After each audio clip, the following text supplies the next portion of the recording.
오늘 얘기 진지합니다. 여러분이 경청해 주셨으면 하는 마음으로 준비를 했습니다. 한국 좌파의 총사령관이 있습니다. 좌빨의 대부라고도 얘기됩니다. 숨어있는 신, 그런 표현까지도 쓰는 평론가 백낙청이가 요즘 신났습니다.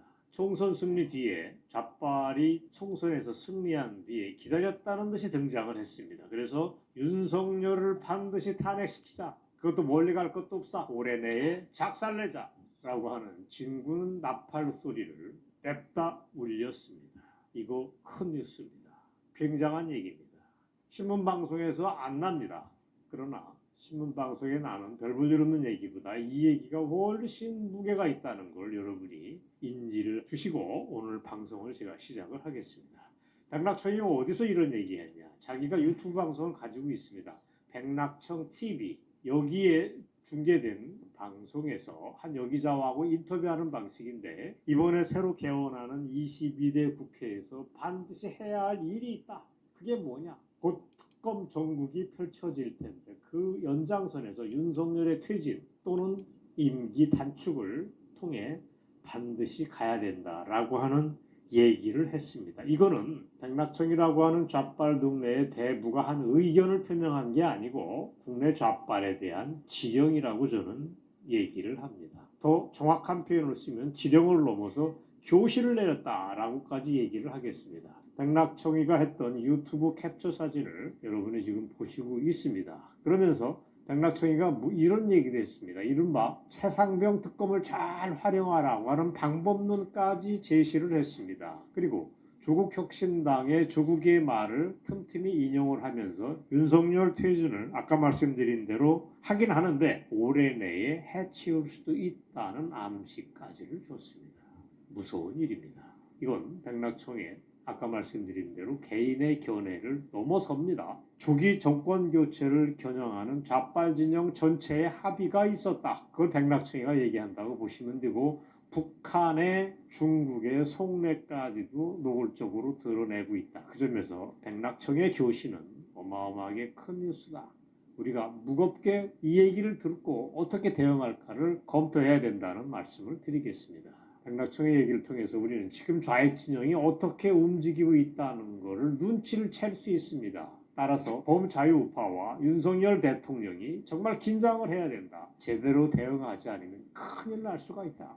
라고 하는 경고의 메시지를 오늘 새삼 드리겠습니다. 자, 이번에 백낙청 발언을 잘 들여다봐야 되는 이유는 따로 있습니다. 백낙청의 이런 발언은 국면이 바뀔 때마다 이런 얘기를 툭툭 내뱉는데 이게 그냥 지나가는 소리가 아닙니다. 여러분 기억을 하실 겁니다. 딱 2년 전입니다. 그때 좌빨 동네가 대선을 패배한 직후였습니다. 그때 내렸던 백낙청의 지령을 여러분이 떠올리셔야 됩니다. 그때도 그 사람은 뭐라고 그랬냐면 그때 민주당 대표 이재명이 김대중 이후 최고의 정치인이라고까지 평가를 했습니다. 사람들이 다 어왕벙벙했습니다. 야, 그 중대 범죄 혐의자인 이재명 대선에서 떨어져가지고 별 볼 일 없다고 누구나 얘기하는 그 이재명을 김대중 이후 최고 정치인이라고 백낙청이가 띄워올렸다.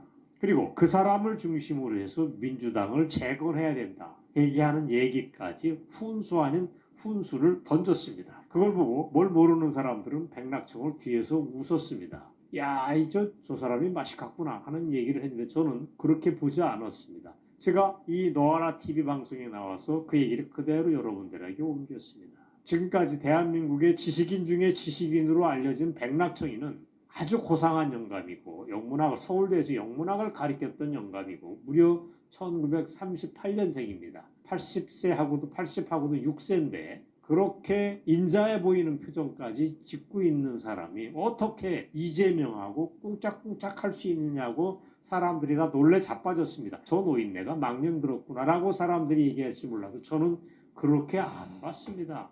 저들의 세계를 제가 조금 아니까 그런 경고의 목소리를 전해드렸던 것입니다. 실제로 백낙청이 얘기대로 지난 2년 동안 민주당이 착착착 진행이 되어 왔습니다. 지난 2년간 백낙청의 교시가 민주당에서 정교하게 관철이 되어 왔습니다. 실제로 이재명은 민주당을 장악을 했습니다. 총선을 통해서 그야말로 이재명 당으로 변신을 또 한 번 했습니다. 이런 와중에 그 좌빨 동네의 총사령관 백낙청이 또 한 번 떠들었다면 그 사람의 메시지는 경청을 해야 됩니다. 드디어 윤석열 탄핵을 전제로 해서 진군 나팔 소리를 냅다 울린 것이 여러 가지로 경청을 충분히 우리가 대응을 해야 된다는 말씀입니다. 앞으로 2, 3년 윤석열 대통령의 남은 임기 동안 세상은 그쪽으로 흘러간다는 얘기입니다. 정신 바짝 차리라는 말씀을 경고를 드리겠습니다.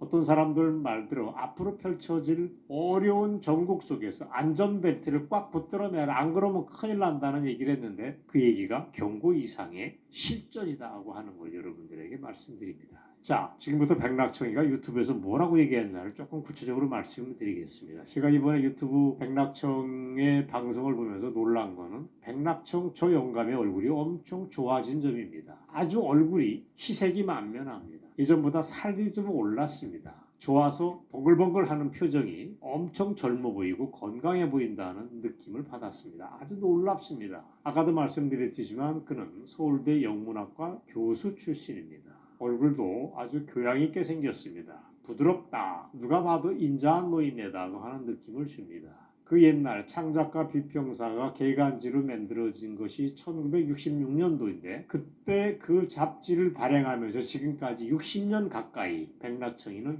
한국 지식인들의 어떤 롤 모델이었습니다. 그리고 지금은 나이를 먹을 만큼 먹어서 80대 중반임에도 불구하고 백낙청에 관한 가장 핵심은 그 백낙청이가 좌빨 동네의 최고로 무서운 인간이다.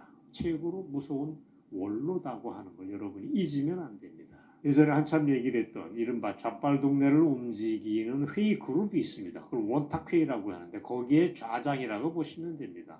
그 원탁회의는 민주당은 물론이고 좌빨 시민사회를 통틀어서 컨트롤 타워다, 사령탑이라고 보시면 됩니다. 그걸 백낙청이가 이끌어왔던 좌장이라고 보시면 되고 사회학자로 한완상이라고 하는 영감이 있습니다.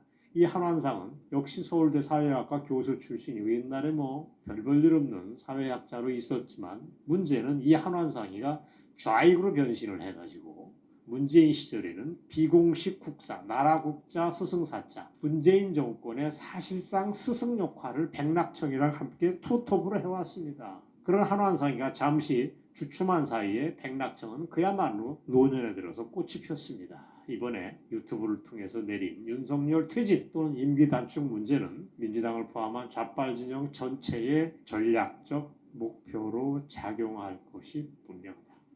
이걸 말씀드리겠습니다. 구체적으로 이번 교시에서 백낙청은 최상병 특검 문제는 윤석열 대통령이 거부하기 매우 어려울 것이다 라고 얘기를 했고 만약에 거부권 행사해도 국회에서 또 한 번 재의결을 한다면 판세가 확 바뀔 것이다고 하는 코치 아닌 코치를 했습니다. 이걸 보면서 제가 느낀 거는 백낙청은 이미 노회한 정치꾼이 다 됐구나. 야, 저 영감이 언제부터 저렇게 변했지? 하는 생각을 새삼했습니다. 그리고 제가 또 한 번 관심 있게 본 거는 이재명이와 조국 사이에 얽혀있는 관계도 다름 아닌 백낙청이가 교통정리했습니다. 백낙청이 이렇게 얘기합니다. 외부에서 이러쿵저러쿵 말이 많지만 이재명과 조국은 경쟁관계가 될 수 없다. 조국은 빨라야 차차기 사람이지 차기 대통령 후보 자리를 놓고 이재명하고 경쟁하는 건 상상이 안 된다. 이런 얘기를 했습니다. 이건 무슨 얘기냐면 있을 수 있는 이재명과 조국 사이의 갈등을 백낙청이라는 영감이 교통정리했다고 보시면 됩니다. 앞으로 갈등은 있을 수 있겠지만 그렇게 크지 않다고 저는 봅니다. 왜? 백낙청이가 교통정리 해놨으니까. 그리고 백낙청 얘기 중에서 그야말로 섬뜩한 대목은 따로 있습니다. 윤석열에 대한 탄핵은 국회가 탄핵을 하고 헌재가 판결하는 과정인데 국민 입장으로 볼 때는 헌재가 선출되지 않는 권력인데 여기에 우리가 청원하는 방식이 돼서는 안 된다. 그렇게 하면 떳떳한 게 아니다. 헌법재판소의 판결을 기다리기보다는 국민들이 능동적으로 할 수 있는 일이 있었으면 좋겠다 하는 얘기를 합니다. 이게 무슨 얘기냐? 헌재 그까이 거 무시해버려라 이런 얘기입니다. 대통령을 몰아내는 혁명적 상황이라면 그런 상황에서 윤석열의 퇴진을 강력하게 밀어붙이라고 하는 독전의 북소리를 두드린 것입니다. 커다란 북을 놓고 꽝꽝 두드린 것입니다. 헌재 따위 무시해버려 밀어붙여 라고 하는 얘기를 백낙청이가 했다. 제가 볼 때 이거는 내란 선동죄로 깜빵에 가둬도 될 만한 사안이라고 봅니다. 명백한 내란 선동입니다.